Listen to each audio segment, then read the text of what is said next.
How to fix TikTok crashing on iPhone. Hey guys, so what we can check first is to go to our settings. Let's click on general right here and click on software update. Now what we going to check first is to check if we are updated to the latest iOS version. So once your phone checks for a software update and it prompts you to download and install a specific update, just click on download and install right here and check if that solves your problem by opening up TikTok once you have updated to the latest iOS version.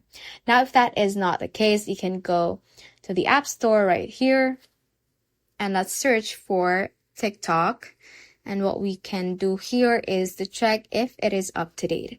As you can see, it says update right here. So if it says like that for you as well, that means that our TikTok app is currently outdated. So just tap on the update option. So you will have the latest bug fixes and performance improvements within the app that might help in solving this problem.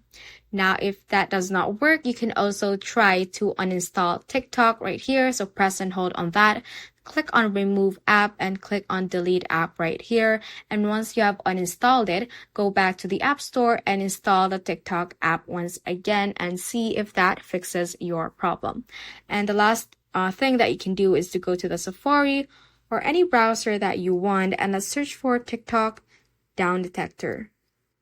And then let's wait for this to load and click on the first search that comes up and see if there have been current problems at TikTok. So if it says there are problems, you can try and wait for it to be fixed and find updates rather with the official pages of the TikTok app. So that ends this tutorial. I hope this video helped you out. If it did, don't forget to like the video and subscribe to the channel. Feel free to comment any questions you may have as well. So that is all for today and have a great day.